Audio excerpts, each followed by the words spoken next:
All right. Welcome to the For My Dogs podcast. We got episode 9, I think now, which No is way. we're getting so many that I'm starting to lose count. Yeah. Doing good. Yeah, but we got an awesome episode for you today. So as always, I got my dog Johnny on. Hey, everybody. Yeah, and then I have a very special guest. Got my dog Will on. We've been friends since probably we were born. And so his mom and my mom were roommates in college. And so we've grown up, been friends for a long, long time. Had seasons where we were in different places, but have stayed in touch. So yeah, I'm going to pitch it over to him and just let him introduce himself. All right. Thanks, Tucker. Yeah. Hey, I'm Will Farthing. I'm excited to get to do this today. Me and Tucker have been friends for a long time. We always end up somewhere different in the world. So it's good to get to see and talk to you, especially about something as important as what you guys are doing with this podcast. I've watched every episode. I think that it's really important. And when you texted me, originally like, hey, you might want to come on the podcast? I was like, of course. I think what you're doing is amazing. And I'm honored to be here and talk to you guys. Yeah, we appreciate you coming on, man. You're obviously ripping your NC State stuff because, like my wife Haley, you are a Wolfpack grad. Yep. And hey, I like the colors of NC State, so I'm okay with it. Yeah, that's red and black. We get to kind of piggyback off Georgia gear sometimes. As long as there's nothing Georgia on it, you can be like, it's red and white, and it's fine. So I'm a huge State fan. Obviously, this has been a difficult season, to say the least, and this weekend was rough. But I'm pretty much always wearing something NC State, and my fiance has slowly began to dislike that about me. Oh. Yeah, I mean, I get the same thing about wearing Tennessee stuff. I mean, I feel like almost 3/4 of my closet is orange now. Oh, yeah. So it's just, I mean, that's like all I have to wear, really. Yeah. Hey, red and black, man. Hey, I was on the road today, and there was a red and black Jeep, and it had a Bulldog sticker and an NC State sticker. And I was like, not mad about it. Not mad about it. Yeah, and I also think that I know you guys are big SEC guys. I'm not going to sit here and pretend that the SEC is not better than the ACC in college football, obviously. But I do like NC State for schools in North Carolina is definitely the football culture, right? I know Tucker's been in the huge tailgates. You're going through the tunnels. It's like everybody's like Wolfpack, and then you get in the stadium, Carter Finley, when it's packed out. It's loud and it's a good environment. So I understand it's not the same, but it is fun, and I'm so happy I got to go there and be a student. Hey, the ACC is confusing now because you have Cal, who is not on the Atlantic coast, but they're a part of the ACC. Should have won. Yeah, who should have. Yeah, they should have. I don't know how you blow that big of a league. Yeah, I'm off the Miami train. I was on it in the beginning of the season. Thought they were really good, but their quarterback is just, I mean, he's spacey, man. I don't think he has any awareness, and he's very slow. And so I'm not. Yeah. They should not have won the last 2 games that they have, is my opinion. And it's so clear that like you said it last week, Tucker, about I don't know that it was a catch, that Virginia Tech catch, but once you blow it a catch, there's not evidence to say it's not. Yeah. And then the most obvious targeting call. I don't know if you watched the Cal game. I heard about this. I didn't see it because I went to bed. After Tennessee lost, I was like, I don't want to watch any more football. They did what? That was enough for me. Yeah, we don't need to talk about it. Oh, so we can talk about it. Listen, we can talk about it with Georgia, but with Tennessee, it's a no. Yeah. We didn't talk about it with Georgia last week. Thank you very much. All I want to say. Also, if we started, I'm so mad, we wouldn't stop, and we wouldn't give Will the time to tell his story. Okay. So I respect for Will, but I'm going to say one more thing, because last week you said, man, Georgia lost. I just don't think they're as good as everyone hyped them up to be. So I didn't all I'm going to say is just ditto. All I need to say. Go rewind the tape from last week. You're putting words in my mouth, and I did not say that. I don't think. Maybe I did, but I don't remember it. Yeah. That's the downside of this podcasting thing. Yeah. So there's a video of what you said. Yeah. Yeah. Hey, Bama Well- lost too, which is crazy. Yes, that was. And I'm conflicted on if I like that or not. Oh yeah. Because- So Johnny and I were watching football together, and I was pumped. I was like, "Yes, Vandy's going to do it." I hate Alabama with every so do bone in I. my body. So do I. And so seeing them lose to Vandy was just like, it was perfection. I was But Johnny torn, though. is like so conflicted because he wants Bama to lose, but they just lost to Bama, so he's Right. like, Yeah, this I makes us understand. look bad. It makes us look worse. So I was like, I actually want Bama to win because then it makes us look better. But Bama, I also don't want them to win because I just don't like Bama. And so I was like, I was cheering and I was complaining during that game. So to tie me into it, if you don't think I want Tennessee to win every game they play for the rest of his time, for that same reason, I was right there. I was like, Tennessee, no, I need you to win the national championship. So that was less embarrassing. And they did y'all dirty by playing Rocky Top at the end. When Arkansas played, I was like, oh my gosh, that is so I've bad. never hated Arkansas. I've always been like, I would like for team. They were in college football 25. I freaking won like 3 national championships with them, and then they go and do that to me, stab me in the back. That was crazy. That was crazy. I know. But yeah, it was a wild day of college football. But that's yesterday. why we love college football, because of that. Yeah, that's why. Yep. And I think the transfer portal, NIL, and all that is actually creating more parity, which is what we love. Like, I feel like it had kind of gotten away from that, and you had your top teams and they just kind of ran the table until the conference championship and whatnot. But now I feel like we're going to get back to like seeing more upsets and having more competition for the conference championships. And with a 12-team playoff, it's just more of the games will matter, which I think is just going to make for an awesome football season. Well, yeah. And I think that's because like, not calling anybody out at all, but like I think the big schools have been paying people the whole time, you know. So the NIL thing gave schools that weren't or like not as effectively doing it. Okay, and now we can actually offer these players something. Yeah. And Will, to echo your point earlier, State's not looking great this year, but I've told Haley and so many other State fans in my life, and I literally said this to Johnny yesterday. I was like, there is no reason, because of all the things you were saying earlier, that NC State should not be the best football school in North Carolina. Yeah. And so I've been saying it for a couple years. I think they got to get rid of Dave Doran. So that is, if you're in the Twitterverse, if you're following it on X, they are calling for his head on a platter. I mean, 8-4 and going to a bowl game is great and all, but like, I just feel like there's so much untapped potential with NC State's football program, and he's just not the guy that's going to take you there. He's a great dude, like phenomenal man, and he does great things for the special needs community. Yes, his son, I think, had special needs, and so like he partners with a company called 321 Coffee, or he had NC State partner with them. They hire only people with special needs to work in the coffee shops. So he does amazing things for the community. He's the nicest guy. Yeah. I agree. We maybe need a new coach, but not if you're just like, let's burn the boat before we know if we can build another boat.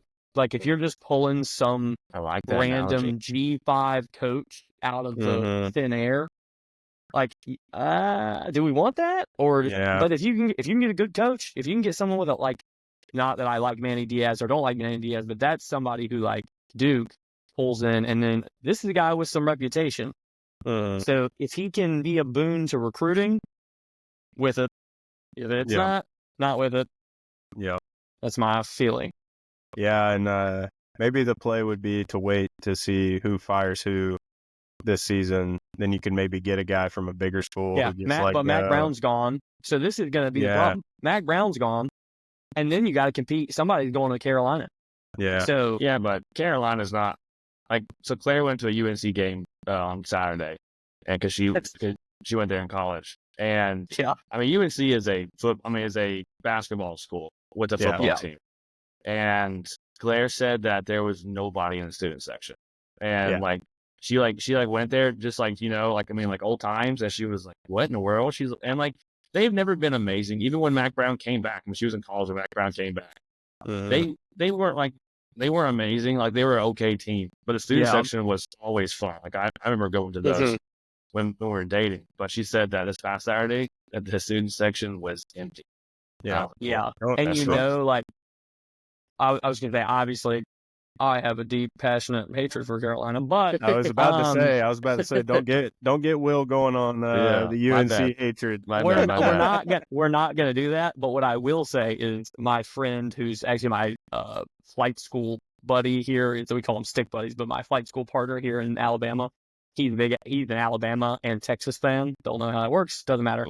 But I would explain to him the football culture in North Carolina. I was like, Carolina is like more of a basketball liberal arts school. It's not, and then we're watching the Carolina game and Pitt game, and they had like multiple commercials or just like cutaways to Hubert Davis and like Roy Williams, and he's like, who cares? He's like, this is college football Saturday. Stop screwing us your basketball coach. They're just like saying, look, our school is actually good at some things. That's what the commercials are about. It was ignore the fact that we lost to James Madison and they put 70 on us. Yeah, so basketball season's close.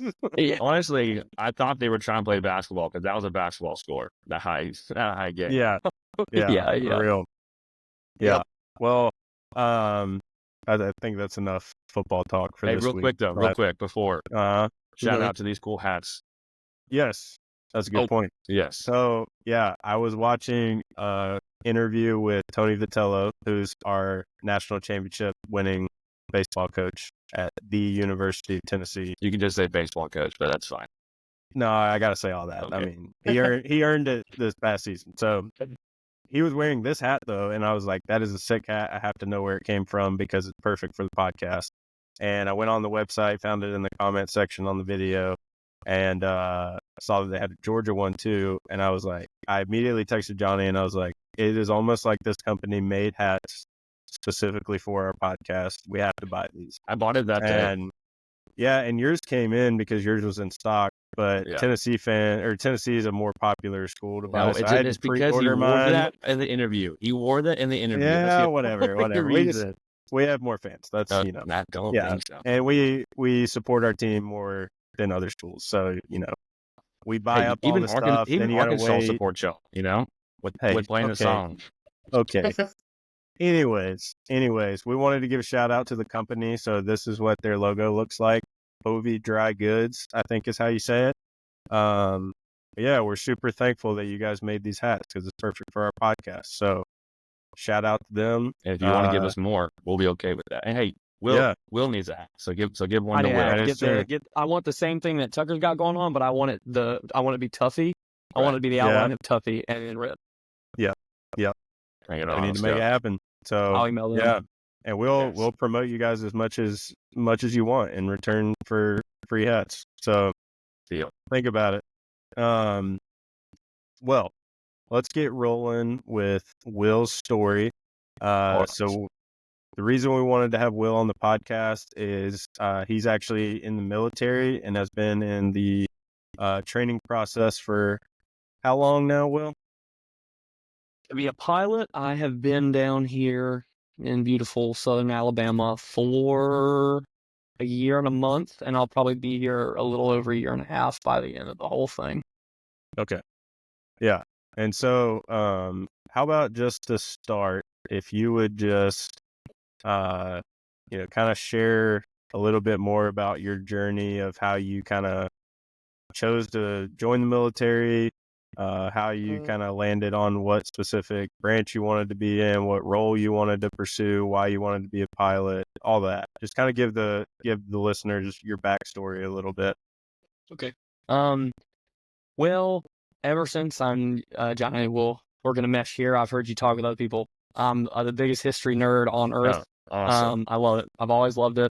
And so from a young age, I was really into history and politics, and obviously when you're into history and politics, war comes into that all the time in history. Yeah. So for a long time, was kind of interested in politics and did some of that. And then as an adult, got college and did some internships, I was like I went to DC for a summer. I was like, this is not enjoyable. I do not enjoy the culture of DC, and I don't enjoy the like ladder climbing mentality that a lot of people had. So went back to college.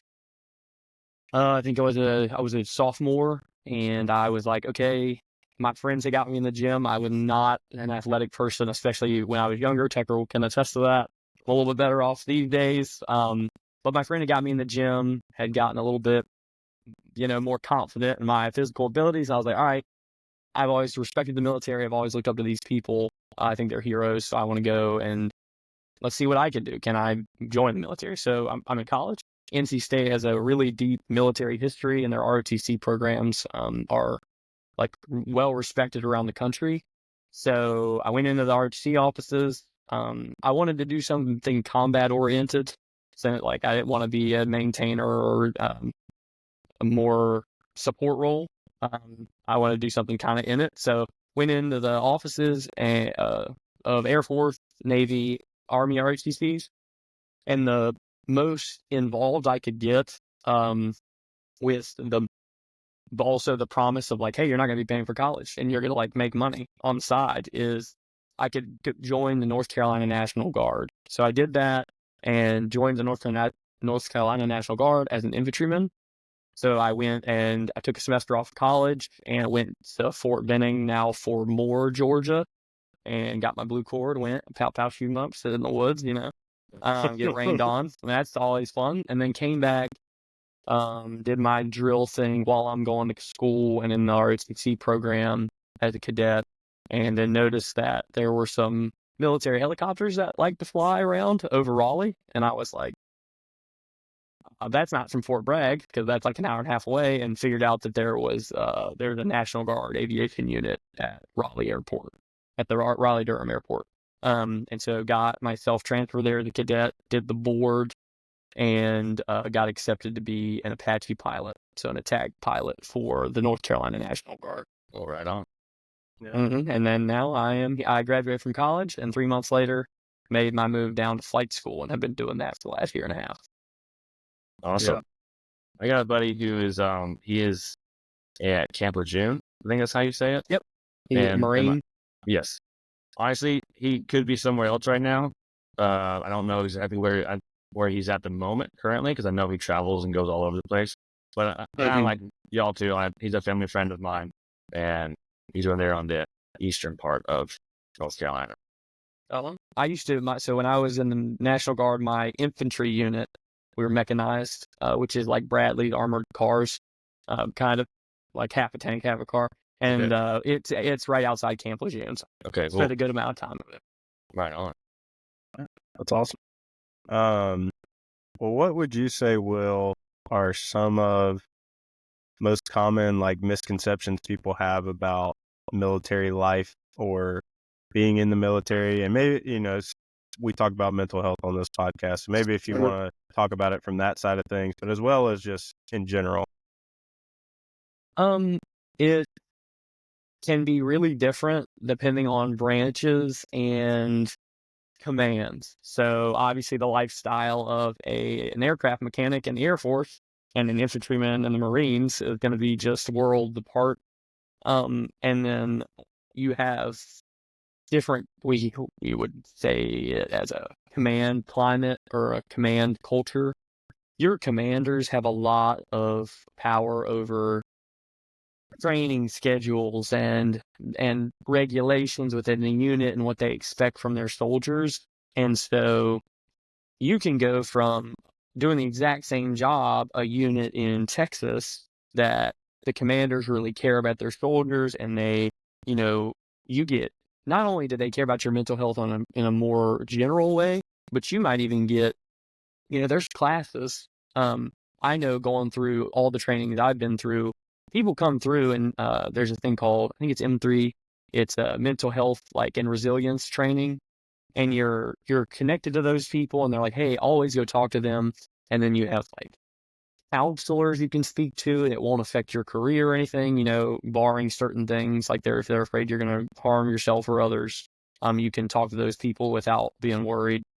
So the life of someone in the military can differ a lot, obviously, and then your mental health and the discussions around it can vary a lot. I noticed that the younger lieutenants, people my age going through, were a lot more receptive to thoughts on that and discussing that kind of thing. And then there's people who have been in for 25 years and went to Iraq and Afghanistan, and they don't have the same views on everything that we probably do. And so you come into conflict. But that's not to say all the old guard are more aggressive or a little careless. There's a lot of people who really do, and they do an amazing job. But generally, the discussion around mental health, just like I'm sure you've realized with your parents versus our generation, is a lot easier to have when you're talking to young lieutenants, young soldiers. Yeah, and I kind of want to go off that, if that's okay, is I think a lot of people, I've always heard, like, and it's like in movies and stuff, is, I don't know what I want to do with my life, so you should go join the military. Why is that a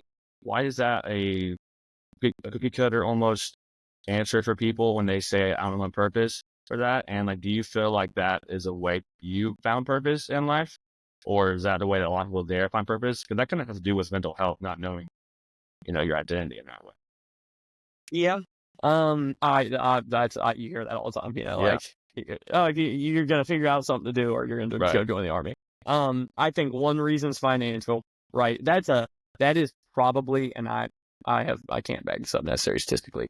That's a big reason a lot of people join the military, especially today. We're not in like a large global conflict. It's not, so a lot of people join it. It's financial security, housing, food. You have a structure. So if you're not exactly sure what you want to do, you have a guaranteed job with guaranteed job training.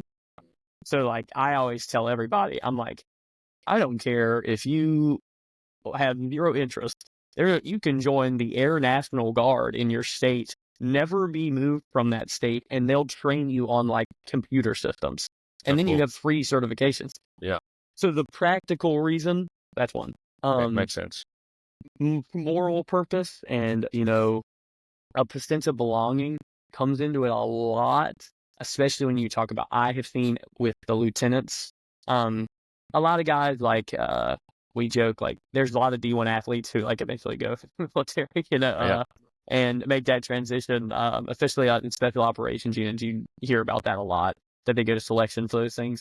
But there's a lot of guys who go from high school and middle school and then even college, like sports or rec sports that they played. And then, like, this is kind of the same thing. We get up really early, we go work out, you have these buddies who you can joke around with, and you have a shared bond and experience. So that is, it gives you a sense of belonging. And then obviously the Army offers a sense of purpose and that you're serving your country.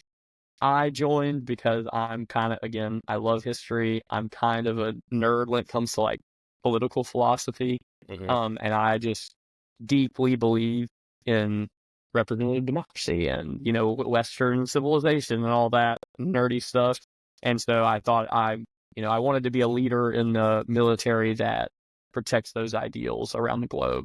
And I like being in the North Carolina National Guard as well, because it's my state. I'm first and foremost here for the people of my state. And then we can go deploy, obviously with an attack helicopter. What am I using that in North Carolina for? Go deploy in defense of, U.S. interests or soldiers in the field overseas. Tucker, I might leave you and go make a podcast with Will on history. I'm like, he's kind of hyping me up right now. I kind of want to go and see what it's going to be about. We do. Next time Will's in town, we need to sit by a fire, hang out, and you guys can talk about history all you want, and I'll just listen. Yes, I can't wait. Sounds fun. Yeah.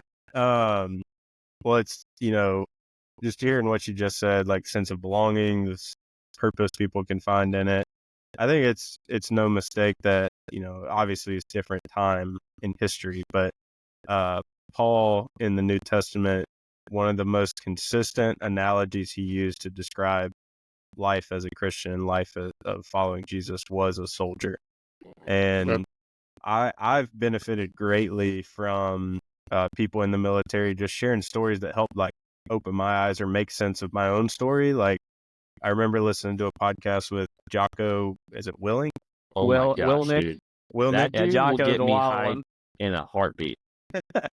So yeah, Love his podcast. I don't remember whose podcast he was on, but he was talking about like when he was in training, they were going out to some oil rig and they had to sweep it from top to bottom. And this was when he was super young and like Oh, you're fresh. talking about, I'm sorry, I didn't mean to laugh. You mean sweep as in like a tactical way. I thought you literally meant to sweep it. No.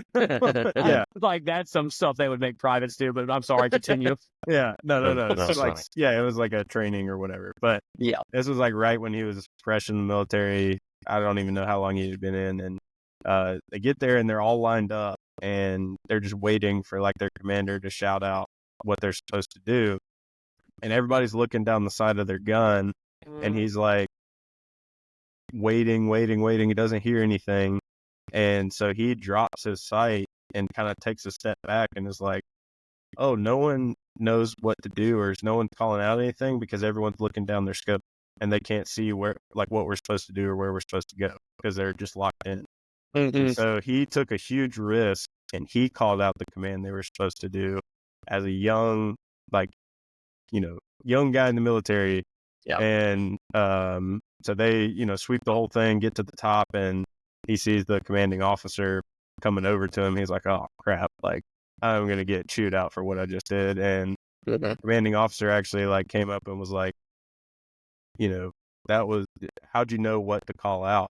That was really impressive. Like, I'm glad you did that. And he pretty much just said, like, well, I had to take a step back and like see the full picture. And that was what helped me see it clearly. And he kind of related it to like sometimes in life we got to take a step back and get a different perspective in order to clearly see where we need to go next. And for me, that was true.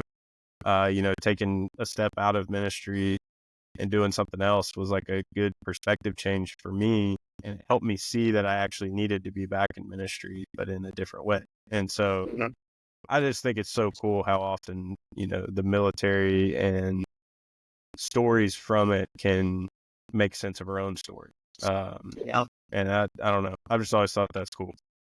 Yeah.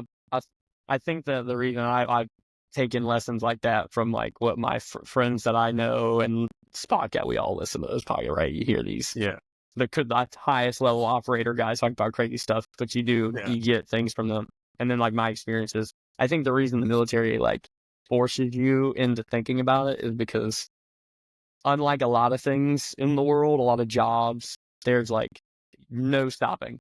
Like sometimes it's like, hey, we're doing this. And like the reason we're trying to train to do this is because one day you might die if you don't do it right. And so we're going to make you make decisions quickly like him, right? And even if it's not the way that we think it should be, like, in a business, it'd be like, well, the manager didn't tell us to do it. It's like in those situations, we're not going to sit here and wait for a manager to tell us to do it.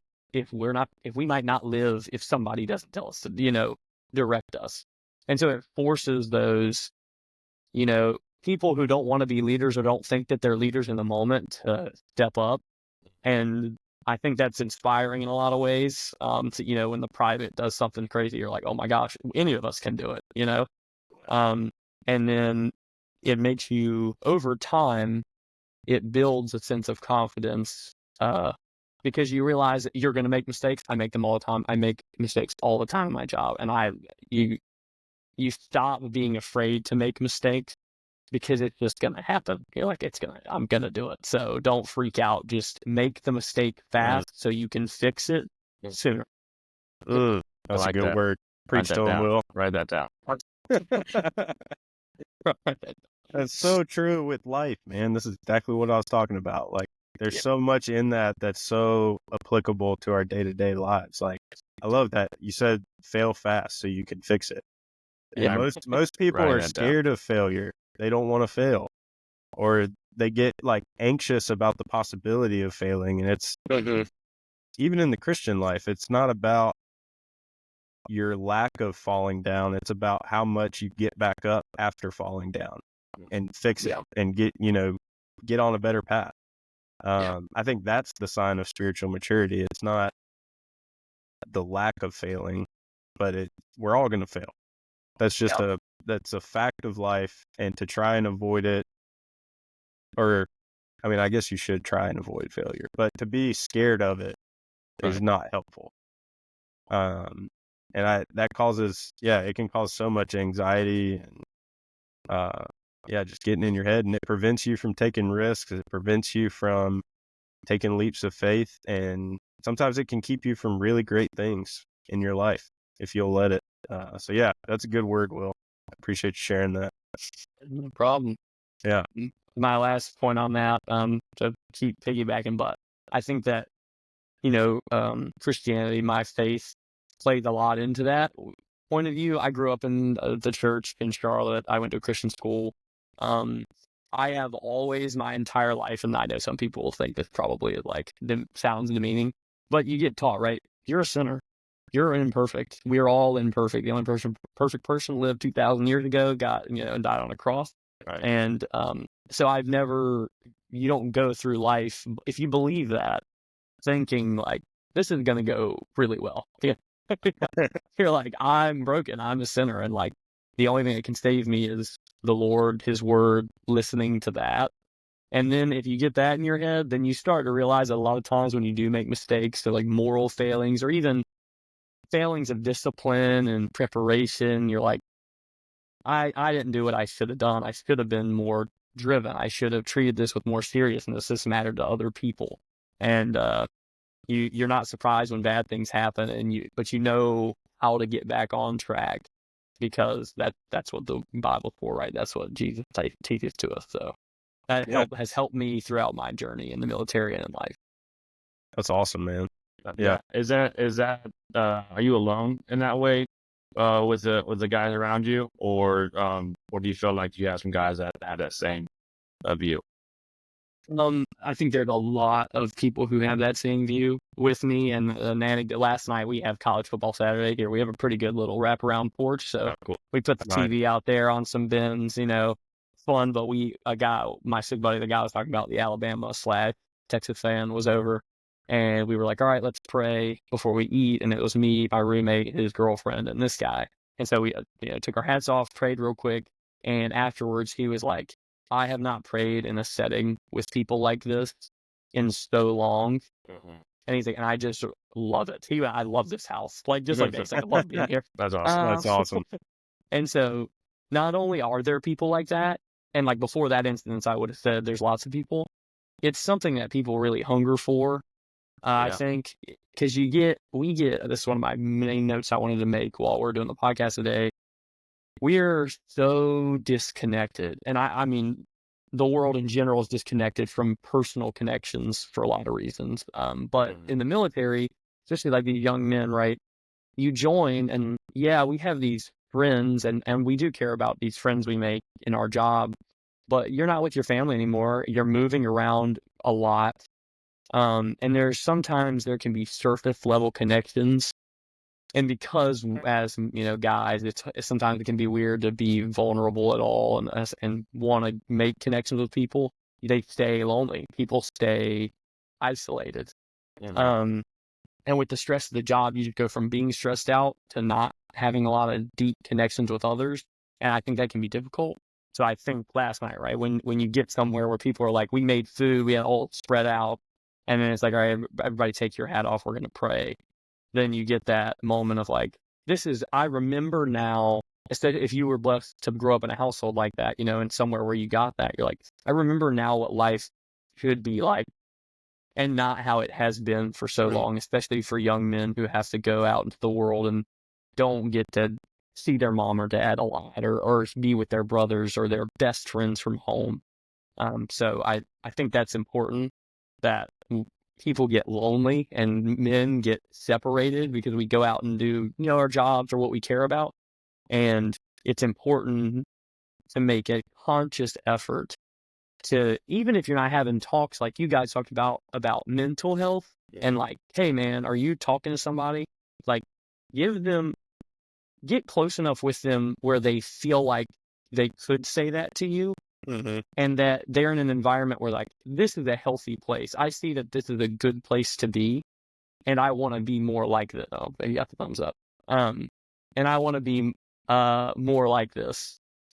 And that's not anything about me. I just have great people around me, great friends, and I've been blessed to build cultures in each place I've had to go, with these people that have made it feel like home to me. Yeah, that's awesome, man. And I think, it goes back to the reason why I love football. Football created the space for that. And it's, that's the beauty of sports. The beauty of sports is it brings people together and it creates an opportunity to build deeper connections, deeper relationships, so that, eventually you can have conversations about more serious things, but it doesn't have to always be that. And I think, you and I both will grow up in households where our parents were really good about hospitality. Like, my mom loves cooking for people, loves having people over. And, I've enjoyed, now that I'm an adult and I'm on my own, getting to practice that as well. And I see why she loved it so much, because there's nothing like, putting in the effort to create a space for people to come together and connect and get to know each other. Like, that is just awesome. So it's cool that you guys can create that, even at the base or camp as well. So that's awesome. And to the point too is, going back to, like, we're so disconnected, and this world, I mean, it is scary. There's a lot of things going on with this world right now, and guys don't feel like they're allowed to show that. And I was texting with somebody this past week about a previous episode, and I was just talking to them, and they were sharing their own struggles and everything. And I was like, yeah, like, that's the whole point of this podcast is we're not trying to say you can't be manly anymore. We're not taking that away. In fact, we're encouraging it, but we're trying to show that we don't like doing this alone. And so, but it doesn't have to be like, on the last one, Cole, he talked about, therapy is not sitting on the couch or laying down on the couch. That's not what therapy is. And, like, we're not saying, you have to go to therapy, if you're doing something. I recommend it, but it could be as simple as starting off hanging out with the guys. And last night, Tucker and I, like, we were watching football, and I actually brought up this lyric from the famous Zach Bryan, who can also come on our episode anytime he wants to. That'd be awesome. And yes, but he has a song called Hopefully, and there's a lyric here where it says, "This world expecting so much from a man, that's why he gets wrecked on Saturday that he can barely stand." And that's deep. I mean, that's heavy. I'm not by any ways, we talked about this on previous podcasts, like, you don't need to use alcohol to medicate, but that just shows the weight is that, like, I mean, yes, God, like, the world expects so much of us, not because that we're like this great person, but I heard a podcast that said that if you hear the word a bumbling fool, are you thinking of male or female? You're thinking a male. If you hear the word sweetheart, you're thinking a male or female? You're thinking a female. Thinking right? of you, So, like, Johnny. yeah, thanks. You know what? I wasn't going to say it, but I know that's who I am. But yes, but, like, Tucker always ruins my perfect quotes and Yeah, you're moments. welcome. Yeah. But, like, the whole rabbit hole going back to is that, like, the world expects us to have, like, have everything together, and if you don't have it together, don't show it. And so, to the point of your friend who was just, so excited, because that's rare what you're doing. Like, what you're practicing is not the norm. Even though we live in a culture that expects everyone to be open with who they are, they still expect guys to be closed with who they are. And that's why we need to, like, change that. And so I love that you're doing that right now. Just with simple watching football. Yeah. I was gonna say that's talking about the balance between leadership, right? Males being leaders and trying to make others feel confident in you, and then also being vulnerable. I know that we had, like, kind of maybe touched on that or thought about talking about that, but that specific topic is difficult in the broad sense of the word. I think that if you live in, like, if you're more traditional, like, I'm engaged now. I know you're both married, correct? Mm-hmm. I know, Johnny, you're married as well. Yes, sir. So there is the Bible talks about being a leader for the household as a husband, and how moving forward in life, especially now that we are more open about talking about mental health. What do you guys, just because you talk about this a lot, you think about it probably more than I do, and you're actually married. So you're actually married, living, with your spouse. How do you balance being a leader in your home and like making your wife feel like she can rely on you and not have to worry about burdening you, and being open with her when it's like, hey, I'm having a tough time right now. So what are your thoughts on He's that? asking the questions now, Tucker. I know. Crazy. The turns of tables. The turns of table. Man, I think there's a lot of just from I'll take it from like a church pastoral standpoint. I think a lot of people misuse when Jesus is talking about being a leader of your household, or in Paul's, I think specifically of Paul in Ephesians. I think a lot of people can abuse that and use it to say like, I'm going to take this position as a man of this position of power, and just kind of like almost like dictatorial control. Yeah, like a strong-handed type of leadership. But like in the verses right before that, Paul talks about this mutual submission that's needed in the church as a whole, and that that plays down even into the relationship. Like, and so I think, and when you look at the story of Jesus, which is what we're supposed to model our leadership as men off of, it's a story of humility, of God humbling himself to become human, and then humbling himself even to the point of death on a cross, which is a humiliating way to die. And so I was with a group of guys this week in a Bible study, actually. We're reading in Proverbs 9, and the whole proverb is just about like how those with wisdom will accept correction, they'll accept instruction, they'll accept rebuke. And so it's all about like those with humility are the ones that have wisdom and will accept those things. And then later in the proverb is the popular verse that says the beginning of wisdom is the fear of the Lord. And it hit me in that moment that like fear of the Lord isn't like I'm scared God is going to punish me because I messed up. But the fear of the Lord is this humility that we take on to say, I'm not sitting on the throne. God is. He has infinite wisdom. He knows best. And so I'm going to humble myself and receive instruction and correction from him so that I can live the life that he's created me for. And so that's a long answer to say, I think in marriage, the most crucial way you can lead your wife is to have a humble spirit and to not get puffed up with pride and think that you know everything, or to think that, you have all the right answers. Because that is the biggest temptation for me in marriage, is every time Haley and I will get an argument, I think I'm right. Always. That's always how it starts off. And it's taken me, I'm still learning and still trying to work through that.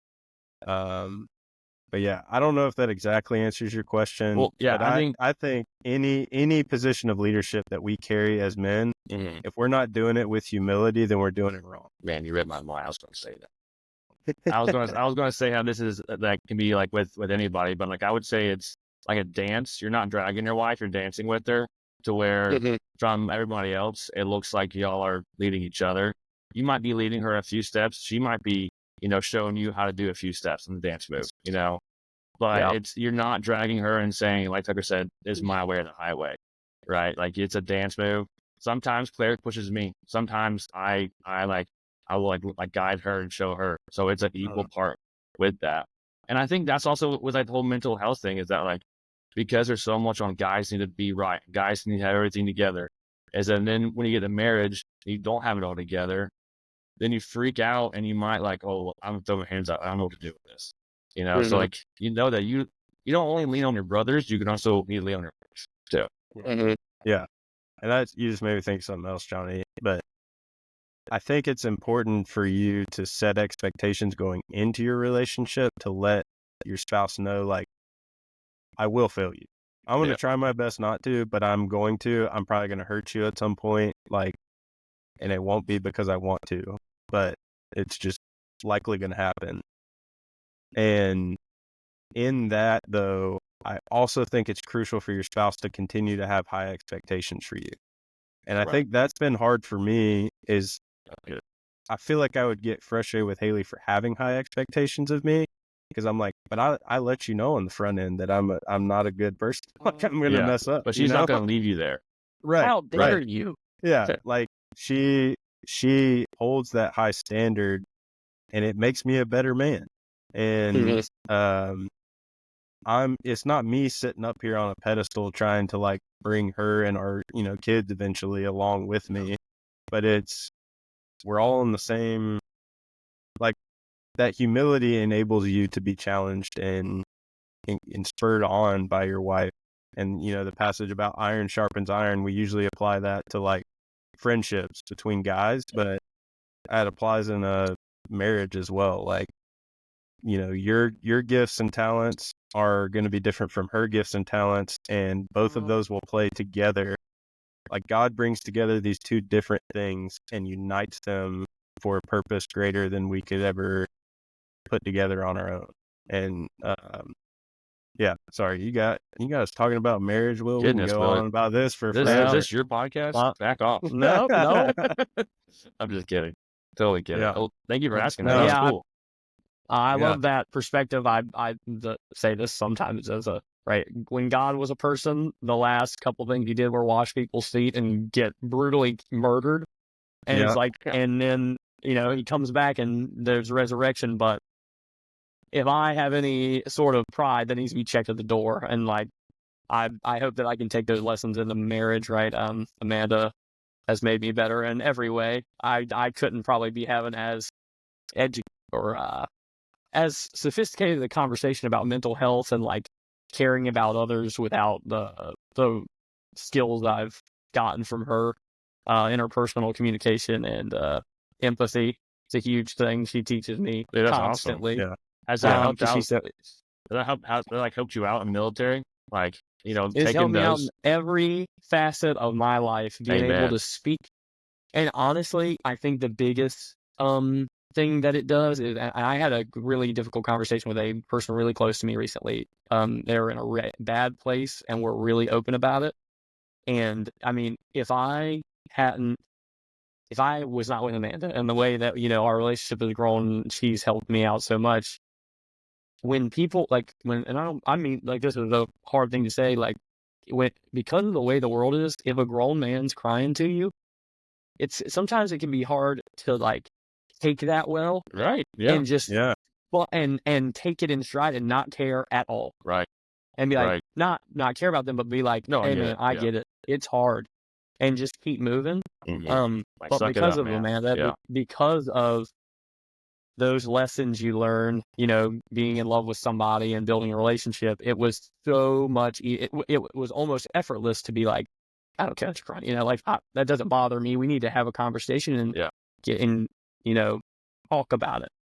And so that, yes, building relationships with Amanda and the love that she shows me, and then that I have had to practice, showing over time, and made it so much easier to talk to people and make them feel like they can come to me and I'm not gonna just shoot them down immediately. And I'm not great at that. I know I can be rough around the edges sometimes, but I really do try and be there when I can be. And one day I'll be in charge of soldiers. I'm still in training, but one day that will be me. I'll be a little lieutenant warden, and they'll have to come up.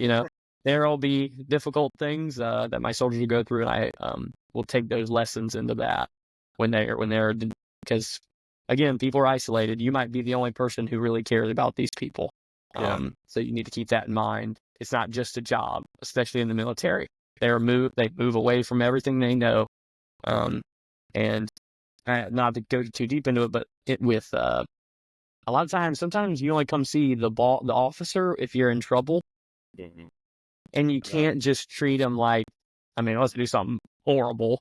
You can't just come down, bring a hammer down on them, because what does that do? Why are you doing this? Or, what led us here, and to have some empathy, to want to help them instead of it being a burden. Yeah. No, that's really good. And it's, again, there's another example of how, like, there's just so many life lessons, whether you learn it through the military or you learn it through marriage, that apply, like, beyond just that specific thing. So yeah, I actually think it's really cool that you kind of tied that into our whole conversation. But to kind of wrap us up, if you could, just for the listeners, just describe, a time, whether it was in the military or out of the military, that you've experienced a challenge when it comes to mental health, or some sort of struggle in that sense, and just what were some of the ways you kind of worked through it, found ways to manage stress, manage, what you were dealing with. Yeah, so I think the time that I could say that I was like, hitting scraping the bottom of the barrel. I took, decided to join the military, took a semester off of college and went to infantry. It's called OSIT, one station unit training. You do all your training. It took like 6 months because COVID was happening right when I left. Got there, masks outside. It was not fun. It's Southern Georgia in the summer. I'm just dying. So I left, and I had come from politics, and Tucker, my life. I grew up in a cul-de-sac, went to my little church school, and then I get to the fort. You get there at midnight. You don't sleep the first couple days, and then this will be a little bit more heavy stuff. On the first walking into where I would stay for a little while, there were beds in the hallway, bunk beds with people on like self-harm watch, who had, and the way that was discussed at the time was flippant, not discussed with any sort of, let's say, call it care. And so that was difficult, seeing that off rip, right? Just got there. And then you've got people, COVID starts as soon as I get there, and I don't have my phone. I'm not getting to talk to my family. So we're getting quarantined, and I'm wearing a mask outside. I am now bald. And you just kind of they don't treat you well. It's basic training, is what it is. But, right. And then as time went on, I didn't know at the time what was going on, but they told us that there's riots across America. Cities are burning, and they're calling the National Guard because of what I didn't know. Like, for a long time, I didn't know who George Floyd was or what had happened. Right. So all I'm getting is the news from our drill sergeants, and the way that they talk about it, they'd be like, "Hey, Portland got taken over by a bunch of communists, so you'll have to go stop them." And I'm like, what's happening? To this country. Like, when I joined the military, like, I joined because I thought I was doing something good, and now there's people who are, we're staying up night to guard people so nothing bad happens to them. And I'm not, you're eating like packaged meals, stay out in the field. And there's just a lot. It was a lot. You get 4 months into that, and you don't get to talk to people other than you're right, this community you build. And I just remember one night I was in an actual foxhole thing that you have to dig when you make a patrol base. It's a triangle. It's like Vietnam-ish. That's how they do the training. And it's raining, and my hole is just water. And I'm sitting there, and I felt sick. Body heat was needed. I was cold. And so me and this guy in this foxhole were like, sitting there. And there's just, after a lack of water, like, not water, like, you're not eating good. You get sick a lot. You don't know what's going on in the world. Some of the people in the military aren't exactly what you want it to be, right? You want people to be there for good reasons. And that's not always the case. And so I just remember having this just rock bottom moment of like, I hate my life. I hate being here. I hate every decision I made to get me here. And I regret all of it. And in that moment, like, I don't know why, but my first thing I thought of was like, it did come back, like, you're doing something for other people. You're not supposed to be having fun right now. And I'm going to tie my Bible verse in, Tucker, because this is my whole mental health approach. In a lot of ways, it's in Ephesians, I'm sorry. It's in Ecclesiastes. It's Ecclesiastes 3, and it's 1 through 8, but I'll read the ones that I think are important. And a lot of people have heard these. It's a time for everything is the heading of this chapter. So for everything there is a season and a time for every matter under heaven, a time to be born and a time to die, a time to kill and a time to heal, a time to weep, a time to laugh, to mourn and to dance, a time to cast away stones and then to gather them, a time to seek and a time to lose, a time to keep silent and a time to speak, a time to love and a time to hate, a time for war and a time for peace. And that perspective for me, like, don't mean to get emotional, but in those difficult moments, like, it's not always going to be good. And in that moment when I was sitting there hating life, this isn't the time for joy. You know, there's things that have to get done, whether people want to do them or not. And if you're joining the military, like I joined, like in that moment, I had to say, like, you did this and you're here to defend what you care about. So in that moment, I did have to man up a little bit, you know? You got to get up tomorrow. You got to do what you got. There's people around you that need you. And one day you'll get home. One day you'll see those people again and you'll be where you want to be, but that's not today. And so in those moments, I know that sometimes there's things that are bad and you need to make changes in life to change that, or you need a different kind of help, right? Like maybe you have like something with chemicals in your brain and like you need medication and you need to talk to someone about that. But sometimes there's just things in life that are hard. It is a time to mourn, and it's okay to be in a bad place for a little while, because maybe that's just how life is right now, and the proper response to what's going on is enjoy. And so in those moments, remember that, the Lord's there for you, your family, you have people to lean on, other people in this, if you're in the military, right, we care about you, other soldiers care about you, you're doing something that matters, and ultimately, you have a job to do. You have a role in this world. God has a plan for your life. So get up and get to it. Like, that's how I get fired up. I'm like, you got a job to do today. You're a servant of the Lord, so go do it. That's awesome. Yeah, I think that's a really good word for, that's one way to deal with mental health that we haven't really talked about, but having that like others-centric way of going through life. Like, there's other people counting on me. There's other people that need me. Now that can become a weight that can wait, that can become a burden. But I think the way you're talking about it, it's more of a freeing, like, I can get through this because I know I'm doing it for something bigger than myself. And that can motivate you to get through that difficulty that you're experiencing or whatever that challenge is. So yeah, I'm really glad that you brought that up, because I think that's an overlooked way. Yeah, it's almost like mental health when you're talking about it. You can get so caught up in your own struggles and just looking inward that like you forget about the people around you. But yeah, going through life having this sense of, and sometimes it's hard to find depending on what stage of life you're in, but if you can look for how what you're doing is impacting other people, it can help motivate you to get through it. Like when I was at a difficult job, that is what got me through it. I mean, that my coworkers, my customers, shareholders in this company are depending on me to do a good job, so I can't just give up and like be lazy. I got to keep going. And so yeah, I do relate to I don't like, if that is a weight to people, I know that can be a weight. But for me, it was just in the deepest, darkest moments. Sometimes, back to Western civilization and representative democracy doesn't really make you feel better when you're freezing and hungry.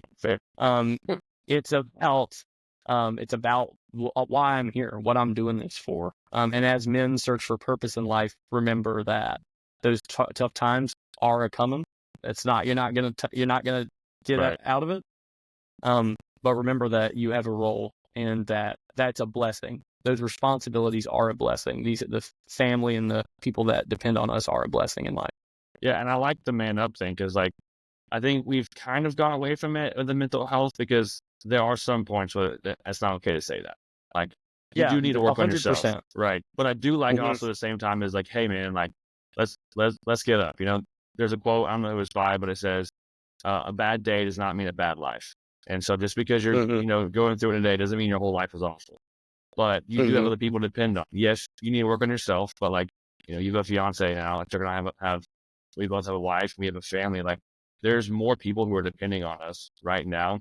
Like Tucker said, there's a balance with that. You don't need to go over, but you do need to, like, sometimes, or some moments, you know, are not the case, but there are some moments in your life that you just need to be like, all right, let's get this done, you know? And I think people think that that because of this podcast, we're straying away from that. And that we're saying, you know, we don't want you to be manly. We do want you to be manly, and you need to be at times, you know, like it's like a Swiss Army knife, you know, like sometimes you need to take out that tool. Sometimes you put it away. And sometimes you take out another tool, you know? Yeah. So thank you I for that. think, That was really cool. and I think what we've been trying to say is, going back to the passage you read, right? Well, there's a time. Time, right. There's a time for you to, I don't want to say suck it up, but, you know, what you're saying, man up and move through whatever the challenge is in front of you for the sake of the people that you're leading and providing for and caring for, and for a purpose bigger than yourselves. But there needs to be a time for you to be hanging out with your guys to where you can talk about how bad that sucked and how hard it was. Yeah. Right. You know, That's so good. it's like, That's good. I feel like what we're trying to say is you need to have the space with your buddies, and you need to have a space where you can talk about the difficult things so that you can just keep moving and keep running your race, you That's know, good. in the moment. So yeah, it's probably good that we got a chance to clarify that just based on what you said, Will. No, and that's why I think this podcast is so important, because it's difficult to find the balance in like media. And you guys, I think you do a great job. Yeah. Like, you've got people who are like, burn the boats, life is hell, you're not going to be happy ever. You know, Right, like right. it's like, oh. And then there's the other side where it's like, you need to be focused on you and just you. And it's like, if you're always focused on just you, you're not going to be happy. And if you're just always focused on whatever that other thing I said is, you're still not going to be happy. Yeah.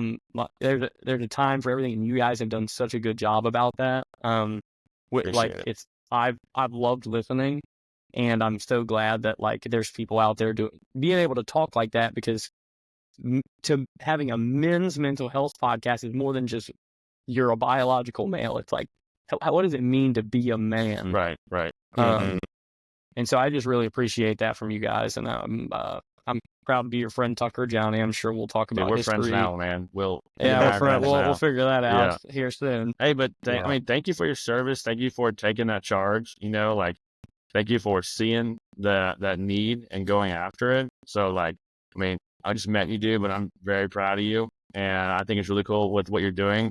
I would love to hang out with you in person and hear more of your stories. But I mean, just from the moment I mean, I can't believe that like we're already, you know, at the end of this, but like it's flown by. But your story is super cool, and keep doing what you're doing. Keep doing those like nights, everything. But again, thank you for your service. Thank you for everything you do for us. Yeah, no problem. Yeah, well, next time we have you on, you'll just be running the show and asking us the questions. So. No, I love that. That was cool. Good morning. I'll have the flags and everything. Yeah, there you go. There you go. Well, yeah, Will, thanks so much for coming on. It was great chatting with you, and just thank you for your vulnerability and sharing, you know, some of your experiences, some of your story. And yeah, if you're listening, we hope that this strikes a chord with you, that you're able to take something from Will's story and apply it to your own situation, your own challenges, your own joys of life. And we hope that if this impacted you in some way, that you'll just continue to support us by just liking and sharing the podcast. So yeah, we are super thankful for you, Will. Keep doing the good work that you're doing and having the impact that you are where you are. And yeah, we're super stoked for you to get married next year. Yep. Oh yeah, yeah. Audience and everybody. Tucker's officiating the wedding, so boy. that'll be fun. It will. Yep. I'm looking forward to it. Yep. All right. Well, thanks. Well, Thank you so much, guys. yeah. Thank you, Will. So if you're listening, be like Will. Go be a dog today. And be like Will and go be there for your dogs.